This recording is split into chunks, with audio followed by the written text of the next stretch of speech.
আমি আর আমার মেয়ে রাইসা বসে আছি। তখন আমার মেয়ে রাইসা বলে উঠল, আচ্ছা, আমার বাবা আদর দিলে কি হয়? মজা হয় বাবা। আমি বসে বসে ল্যাপটপে অফিসের গুরুত্বপূর্ণ এক ফাইলের কাজ করছিলাম। হঠাৎ রায় তার মুখে এমন কথা শুনে অবাক হয়ে উঠলাম আমি। রাইসা কথাটা বলে ছবি আঁকায় মন দিল। রাইসার কথাটা আমার মনে ঘুরপাক খাচ্ছে। ছোট্ট মেয়ের বয়স 7 বছর হবে। কিন্তু হঠাৎ এমন কথা কেন বলল নাইসা? এদিকে আমার বউ কথাকে দেখলাম শাওয়ার নিয়ে বের হচ্ছে। বুঝলাম না। এখন কথা প্রায় সন্ধ্যার পর কথা গোসল করে। আমি সন্ধ্যা 6টা পর্যন্ত অফিসে থাকি। সারাদিন আমার স্ত্রীর কথা আর রাইসা বাসায় থাকে। তাহলে কি কথা? না না, আমি এসব কি ভাবছি? মাথাটা কেমন যেন ঘুরছে এসব ভেবে। মনে মনে ভাবলাম রায় তাকে একবার জিজ্ঞেস করে দেখি কেন বলল এমন কথা। তারপরে মনে হলো না, রাইসাকে বলা ঠিক হবে না। রাতে শুয়ে শুয়ে আমি ভাবছি রাইসা হঠাৎ এমন কথা কেন বলল। আমি কিছুই বুঝে উঠতে পারছি না। আমি আর কথা স্বামী স্ত্রীর, আর আমরা কখনো রায়ের সামনে এমন কিছুই করিনি। এসব আমি ভাবছিলাম। হঠাৎ কোথায় থাকে ঘুম পাড়িয়ে দিয়ে সে আমার পাশে শুয়ে পড়ল। আমি ঘুরে কথার চলে পাশ ফিরলাম। কথাকে ধরলাম আমি। কথা আমাকে বলল আমার মনটা ভালো না। আজকে না, অন্য দিন। আমি কিছু না বলে অন্য পাশে তাকিয়ে শুয়ে পড়লাম। আমি মনে মনে ভাবতে থাকলাম কথা কোনোদিন আগে এমন ছিল না। আমার সাথে না হলে তো কথা ঘুমোতেই পারত না। পাগলিটা বিদ্যুৎ চমকালে ভয় পেত। এসব ভাবতে ভাবতে ঘুমিয়ে গেলাম আমি। পরের দিন সকালে অফিসে যাওয়ার পরে সারাক্ষণ শুধু রাইসার কথাগুলো মাথায় ঘুরপাক খাচ্ছিলাম। আর অফিসের কোনো কাজে মন বসাতে পারছি না আমি। নাজমুল সাহেব বলল, রাজ ভাইয়া, মন খারাপ নাকি আপনার? আজ অফিসে আসছেন থেকে দেখছি আপনি মন খারাপ করে আছেন। আমার মনে হচ্ছে কোনো বিষয় নিয়ে আপনি চিন্তিত। কোনো সমস্যা থাকলে বলতে পারেন। আমি বললাম, না নাজমুল সাহেব, কোনো সমস্যা নেই, এমনি মন ভালো না। দুপুরে লাঞ্চ টাইমে লাঞ্চ করে অফিসে বসে বসে পেপার পড়ছি। হঠাৎ পেপারে এক হেডলাইন দেখে চোখটা আটকে যায়। 2 বছরের বেবি রেখে পুরনো ভালোবাসার মানুষটির সাথে খারাপ কাজ করতে গিয়ে হোটেলে ধরা পড়লেন এক মহিলা। আমি অনেকটা দীর্ঘ নিঃশ্বাস ফেলে নাজমুল সাহেবকে বললাম, দেশটা একদম শেষ হয়ে যাচ্ছে। মানুষের মাঝে ইসলামের আলো না থাকায় কত রকম খারাপ কাজে পা বাড়াচ্ছে মানুষ। 2 বছরের এক বেবি রেখে এমন কাজ করতে বিবেকে বাধে না মানুষের? তখন নাজমুল সাহেব বললেন, কি করবেন ভাই, মানুষ আল্লাহকে ভুলে গেলে কত রকমের কাজই না করতে পারে। আজকে কথাবার্তা বলে পেপারটা রেখে অফিস থেকে 2 ঘন্টা আগে বের হয়ে পড়লাম আমি। বার্থডে কেক, আইসক্রিম এবং নীল এক শাড়ির সাথে কথার পছন্দের বকুলের মালা নিয়ে বাসার দিকে রওনা দিলাম আমি। বাসায় আসতে দেখলাম কথা কিচেনে রাইসা উজ্জ্বলের সাথে বসে ফোনে গেমস খেলছে। উজ্জ্বল কথা কাজিন। উজ্জ্বল আমাকে দেখেই বলল, দুলাভাই কেমন আছেন? আমি বললাম যে আলহামদুলিল্লাহ। তা তোমার পড়ালেখা কেমন চলছে? জি দুলাভাই, ভালো। কিছুক্ষণ উজ্জ্বলের সাথে কথা বললাম। উজ্জ্বল প্রায়ই আমাদের বাসায় আসে। ছেলেটা ভালোই। যাই হোক, সন্ধ্যায় কেক কাটার সময় আমাদের পাশের ফ্ল্যাটে নাইম চাচা এবং তাদের পরিবারের সবাইকে আসতে বললাম। নাইম চাচা এক ব্যাংকে চাকরি করে। নাইম চাচা অনেক ভালো মানুষ। রাইসা প্রায় দিনের বেশিরভাগ সময় তাদের ফ্ল্যাটে থাকে। রাত 8টায় কথাবার্তায় কেক কাটার পর অনেক মজা করল সবাই মিলে। খাওয়া দাওয়া শেষ করে শুয়ে পড়লাম। রাত্রিবেলা কথা আমার মাথায় হাত বুলিয়ে দিচ্ছে। আমি কথার সাথে নিজেকে আড়াল করে রেখেছি। এদিকে আমার মাথা থেকে রাইসার কথা এখনো যায়নি। আমি মনে মনে ভাবছি কথা কি আমাকে ঠকাচ্ছে? আর কথা কেন আমাকে ঠকাবে? আমি তো কথাকে নিজের থেকেও বেশি ভালোবাসি। একে অপরকে ভালোবেসে বিয়ে করেছি। না, কথা আমার বিশ্বাসের অমর্যাদা করতে পারে না। এদিকে প্রায় দেখি কথা রাত্রিবেলা গোসল করে। রাতে ও আমাকে আগের মতো সময় দেয় না। মন খারাপ বলে এড়িয়ে যায় আমাকে। কথা ব্যবহারে অনেক পরিবর্তন হয়েছে। আগে তো কথা এমন ছিল না। তাহলে কথা কি সত্যি না? আমাকে আসল রহস্য বের করতে হবে। এখন রাইসাকে ও কিছু বলা যাবে না। রায়সা যদি কথাকে সব বলে দেয়, তাই যা করতে হবে নিজেকেই। এদিকে রাইসাকেও দেখে মন খারাপ হয়ে থাকে। আগের মতো আর নেই। কথার কাছে কম যায় এখন। বিষয়গুলো আমাকে ভাবাচ্ছে অনেক। পরের দিন অফিসের এক কাজে হসপিটাল রোডে যাওয়ার সময় আমি চমকে উঠলাম। দেখি কথা হসপিটালে ঢুকছে। আমি তো অবাক হয়ে গেলাম। আমি বুঝতে পারছি না কথা হসপিটালে কেন আসছে। কথার সাথে সাথে আমি হসপিটালে ঢুকলাম। কথা এক মহিলা ডাক্তারের রুমে ঢুকল। সেখান থেকে কথা কিছুক্ষণ ডাক্তারের সাথে কথা বলে রুম থেকে বেরিয়ে আসলো। আমি তাড়াতাড়ি করে জানলার কাছ থেকে সরে আসলাম। কথা হসপিটাল থেকে বের হতেই সে ডাক্তারের রুমে থেকে এক নার্সদের হলো। নার্সকে কথার কথা জিজ্ঞেস করতেই বলল, উনি তো পরিষ্কার নিয়ে কথা বলতে এসেছিল মনে হয়। নার্সের কথা শুনে মুহূর্তের মধ্যে আমার মনের ভিতর অনেক ব্যথা অনুভব করলাম। সবকিছু কেমন যেন পরিবর্তন হয়ে গেছে। আমি হসপিটাল থেকে বের হয়ে আমিও কথার পিছু নিলাম। কথা এক শপিং মলের সামনে গিয়ে নামল। তারপর একথা কাকে যেন ফোন দিল। কিছুক্ষণের মধ্যে এক ছেলে আসলো, শপিং মলের সামনে আসলো। কথা ছেলেটাকে নিয়ে শপিং মলে ঢুকল। কিছুক্ষণ পরে কথা ছেলেটাকে নিয়ে বের হলো। এই মুহূর্তে আমি কি করব কিছু ভাবতে পারছি না। ঘড়ির দিকে তাকিয়ে দেখি বিকেল 3 বাজে। কথা ছেলেটার সাথে রিকশায় উঠল। আমিও তাদের সাথে সাথে এক রিকশা নিয়ে ছুটে চললাম। কিছুক্ষণ পরে কথা আর ছেলেটা বড় এক 5 তারকা হোটেলে ঢুকল। আমি কথাকে ফোন দিলাম। ফোন রিং হতেই কথা ফোনটা ধরেই ওপাশ থেকে সালাম দিল। আমি সালামের জবাব দিয়ে বললাম, তুমি কোথায়? কথা বল, কোথায়? আবার কিচেনে রান্না করছি। কথা জানে আমি সন্ধ্যার আগে অফিস থেকে বাড়ি ফিরব না। আমি কি বলবো কিছু ভেবে পাচ্ছি না। এই মুহূর্তে মনে হলো আমার সবকিছু শেষ। আমি ভাবতেও পারছি না কথা আমাকে এভাবে ঠকাবে। আমার মনের ভিতরটা অনেক ব্যথা করছে। তাহলে রাইসা এসব খারাপ কাজগুলো দেখেছে, তাই ও সেই দিন আমাকে ওই কথাটা বলেছিল। রাইসা কিছু ভাবতে পারছি না। আমি চোখের পানি মুছে হোটেল থেকে বাসায় চলে আসলাম। বাসায় আসার প্রায় 2 ঘন্টা পর একথা বাসায় এসে আমাকে দেখে খানিকটা অবাক হয়ে যায়। আমি কথাকে জিজ্ঞেস করলাম, কোথায় গিয়েছিলে? কথা বলল, বান্ধবীর বাসায় গিয়েছিলাম। তখন আমি রেগে গিয়ে বললাম, তাহলে আমাকে যে বললে কি চেনে? তখন কথা কাপা কাপা গলায় বলল, শরীর অপনাদের বাসায় গিয়েছিলাম। তুমি যদি রাগ করো তাই বলছি, কি চিনে? আর আজ তুমি সকাল সকাল এসে পড়েছ কে জানে। আমি নিজেকে আর ধরে রাখতে পারলাম না। আমি রেগে গিয়ে কথাকে বলতে শুরু করলাম, তাই তো সকাল সকাল না আসলে জানতেই পারতাম না পরিষ্কার করতে তুমি হসপিটালে যাও, অন্য ছেলেকে নিয়ে হোটেলে যাও। শীত কথা তোমার খারাপ মনে হয় না? মিথ্যা কথা বলতে আমাকে। আমি কথাকে রেগে গিয়ে বলতে শুরু করলাম, বলো তোমার কিসের অভাব? কেন করলে আমার বিশ্বাস নিয়ে খেলা? উত্তর দাও। কথা কোনো কথা বলছে না, চোখের পানি পড়ছে অনেক। আমি আবারও বলতে থাকলাম, কি হল, দাঁড়িয়ে আছ কেন? আমার চোখের সামনে থেকে চলে যাও, তোমাকে দেখতে মন চাচ্ছে না আমার। তখন কথা বলতে শুরু করল, বললেই চলে যাব। আমি তোমাকে ছেড়ে কোথাও যাব না। আমাকে তুমি ভুল বুঝছো। আমার মনে শুধু তুমি আছো রাজ, আর এই মনটা তুমি ছাড়া অন্য কেউ পাবে না। আর যেন কেউ পাওয়ার আগে আমি যেন শেষ হয়ে যায়। এসব কথা শুনে আমি বললাম, তাহলে হসপিটালে পরিষ্কার করতে কেন গিয়েছিলে?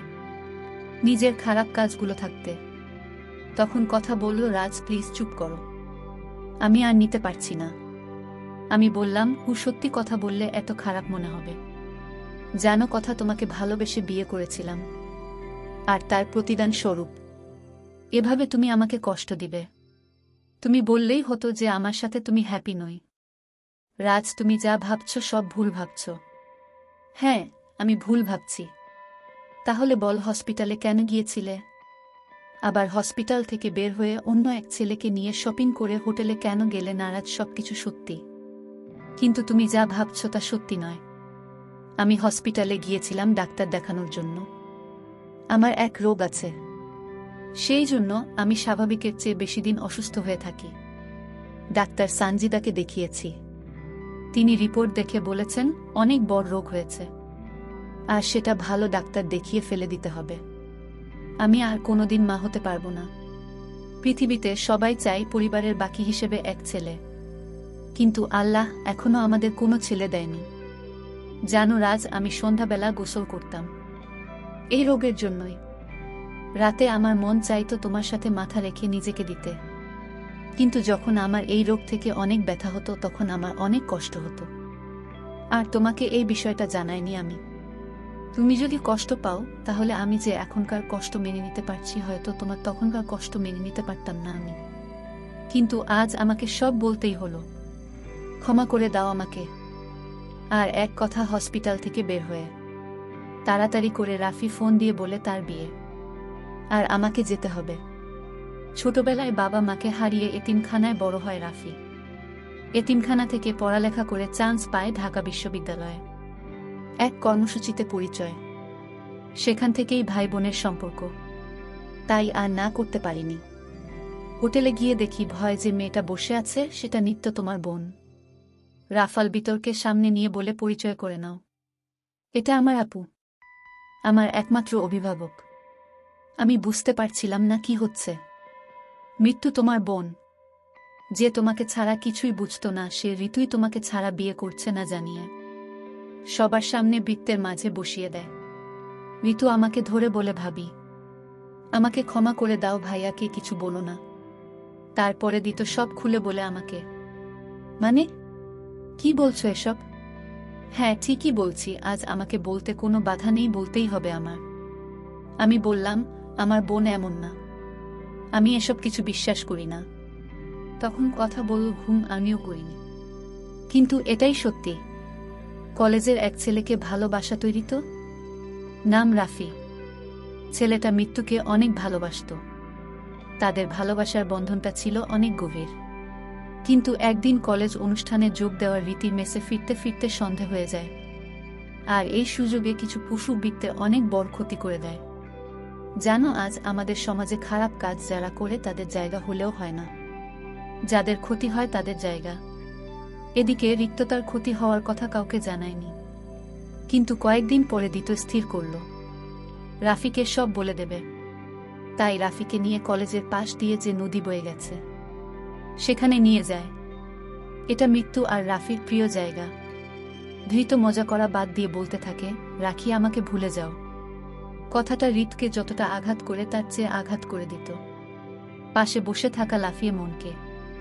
রাফি চুপ হয়ে যায়। রাফি, তুমি আমাকে ক্ষমা করে দাও। আমি চাই না কোনো খারাপ মেয়ের জন্য তোমার জীবনটা শেষ হয়ে যাক। জানো, আমি ভাইয়া কেউ বলতে পারিনি। আমি চাই না আমার ভাইয়ের দিকে কেউ আঙুল তুলে বলুক যে খারাপ মেয়ের ভাই যাচ্ছে। তোমার দিকে কেউ আঙুল তুলে বলুক যে খারাপ মেয়ের স্বামী যাচ্ছে। তাই এই খারাপ জীবন নিয়ে আর বেঁচে থাকতে চাই না আমি। রাফির না বসিয়ে দিল, কি এই পৃথিবী ছেড়ে চলে যেতে চাও? তবে আমাকে নিয়ে যাও। একা কেন এই পৃথিবী থেকে চলে যাবে? আজ তোমার খারাপ কাজের জন্য এই দেশের কিছু খারাপ ছেলেরা দায়ে। আমাদের মতো পুরুষের ব্যর্থতা নারীদের নিরাপত্তা দিতে পারেনি। নারীরা প্রতিটা পদে পদে নিরাপত্তাহীনতায় ভোগে। আমি তোমাকে নয়, আমি তোমার মনটাকে ভালোবেসেছি, যে জায়গায় শুধু আমারই। আর আমি তোমাকেই সপ্তাহেই বিয়ে করব। পরে এক সময় সবাইকে জানালেই হবে। হয়তো তোমার ভাই আর রাগ করবে, পরে ঠিকই মেনে নেবে। আর তোমার বিয়েতে এক আপুর সাথে পরিচয় করিয়ে দেব। দুনিয়ার আপন বলতে সে আপুটায়। এসব শুনে রাজ বলতে শুরু করে দিত, আর রাফি কবি। তাদের শাস্তি আছে, ভাইকে রেখে বিয়ে করে নিল। আর তোমার সাথে কোনো কথা নেই। কথা বলবে না কেন? আমি কি করলাম? আমি বললাম, কি করছো জানো না? তুমি কেন এতদিন বলনি তুমি অসুস্থ? যেন আমায় অনেক কষ্ট হয়েছে। শোনো, আমি চাই তুমি ভালো ডাক্তার দেখিয়ে ফেলো। আমার বংশের প্রদীপ দরকার হবে না আমার। তুমি তাকে চাই যার কাছে বিশ্বাসটুকু জমা রাখা যায়। আজ যদি আমার বর কোনো সমস্যা হতে পারতে আমাকে দূরে সরিয়ে দিতে। আমার কথা শুনে কাঁদতে শুরু করল। আমি বললাম, পাগল, কাঁদছো কেন? আমার কাছে আস। কথাটা বলার আগে আমি কারো সুখ অনুভব করলাম, কারো চোখের পানিতে ভিজে যাচ্ছে। বুঝতে পারলাম আজ বৃষ্টিপাত ভালোভাবেই হবে। এই বৃষ্টি ভালোবাসার ভূমিকাকে নতুন রূপে সাজাতে চলেছে। হঠাৎ রাইসার কথা মনে পড়ল। আচ্ছা, বাবাই কাউকে ধরে আদর দিলে কি হয়? ভালো হয় বাবাই। হঠাৎ আমার মনে হলো, রাইসা কারো সাথে খারাপ কাজ করছে না তো? কথা কি বিষয়টা জানাতে বল, চল রাইসাকে সুন্দরভাবে জিজ্ঞেস করি। যে ভাবা সেই কাজ রাজকে যে বললাম আমি, তুমি সেদিন ওই কথা বলছো কেন? বাবা কোনো কথা? তখন আমি বললাম, ওই যে বলেছিলে আচ্ছা বাবাই কাউকে আদর দিলে কি হয়? ভালো মনে হয় বাবাই। এই কথা? তখন রাইসা বলল, এই কথা। যেন বাবাই আমাদের পাশের রুমের দাদু থাকে না, ব্যাংকে চাকরি করে। সে দাদু আমাকে বলেছিল, আমাকে নিয়ে বলেছিল। অনেক মজা মনে হয়। আমাকে এসব ভিডিও দেখিয়েছে, এক মেয়ে আর এক ছেলে খারাপ হয়ে কি যেন করছে। আমাকে বলেছে আমি যেন তোমাকে না বলি, বললে তুমি নাকি আমাকে বকা দিবে। আমি জানি আমার বাবাই অনেক ভালো, আমাকে বকা দিবে না, তাই সেদিন তোমাকে বলেছি। ঠিক করেছি না বাবাই? রায় তাকে নিয়ে আদর দিয়ে বললাম, আমার মাম্মিটা কি ভুল করতে পারে? এরপর সব আমাকে বলবে, তার আগে আমার আদর আমাকে ফেরত দাও। প্রায় সাদর দিয়ে বলল, আমার লক্ষ্মী বাবাই। আমি রাইসাকে বললাম, আমি ওই দাদুর কাছে যাবে না কেমন? আচ্ছা বাবাই। রাইসা টম অ্যান্ড জেরি দেখতে চলে গেল। আমি আর কথা দুইজনের দিকে চেয়ে আছি। কথার চোখে পানি। কথা চোখে পানি মুছে বলল, লোকটাকে বাবার মতো মনে করেছিলাম, আর সে কিনা তার নাতির বয়সী মেয়ের সাথে। রাজ, তুমি অন্য বাসা দেখো। পরের সপ্তাহে অন্য এক বাসা ঠিক করলাম অফিসের পাশেই। যাওয়ার আগে মনে মনে ঠিক করে নিলাম নাইম চাচাকে কিছু কথা বলা দরকার। চাচার বাসায় না করতেই চাচা দরজা খুলে দিল। আসসালামু আলাইকুম চাচা। এমন সময় দেখলাম চাচার বড় মেয়ে 7 বছর বয়সী নাতনি তার নানুভাই বলে দৌড়ে এসে উঠল। আচ্ছা চাচা, বেয়াদ বিনা নিলে এক কথা বলি? হুম বাবা বলো। চাচা, আপনার নাতনি টানা অনেক সুন্দর। আচ্ছা আচ্ছা, আপনার নাতিকে কেউ যদি এই সময় খারাপ কিছু ভিডিও দেখায় আর বলে এমন কাজগুলো করলে ভালো হবে, তখন আপনার কেমন মনে হবে? জানেন, পৃথিবীতে প্রতিটা মানুষই কারো না কারো আপনজন। ছোট্ট বেবিরা আমাদের কাছে শিখবে। তাদের যদি আমি ক্ষতি করি কেমন হবে? বয়সে আপনার চেয়ে অনেক ছোট। আমরা চলে যাচ্ছি। কখনো কোনো ভুল হলে ক্ষমা করে দিন। এই বলে যখনই পা বাড়াব তখনই লোকটা বলে উঠল, বাবা ক্ষমা করে দাও আমাকে, আমি অন্যায় করেছি। একটু হেসে বললাম, চাচা আপনার ভুল বুঝতে পারাটাই আপনার জন্য ক্ষমা। রুম থেকে বের হতেই দেখিয়ে দিত আর এক ছেলে কথার সাথে দাঁড়িয়ে আছে। কাছে যেতেই আমাকে সালাম করে দিত, কান্না করে দিল। আমরা চলে যাচ্ছি। যদি কখনো কোনো অন্যায় করে থাকি, ধৃতকে নিয়ে নিলাম। আমার মনের বাম পাশটা লাফিয়ে নিলাম। আর যেন মনে হলো আমার পৃথিবীটা পরিপূর্ণ আশুক অনুভব করলাম। যে সমাজে নারীরা কোথাও সেফ নয়, ঘরের মেয়েদের সাবধানে রাখবেন। ছোট বাচ্চাদের একা কোথাও ছাড়বেন না। ধন্যবাদ সবাইকে।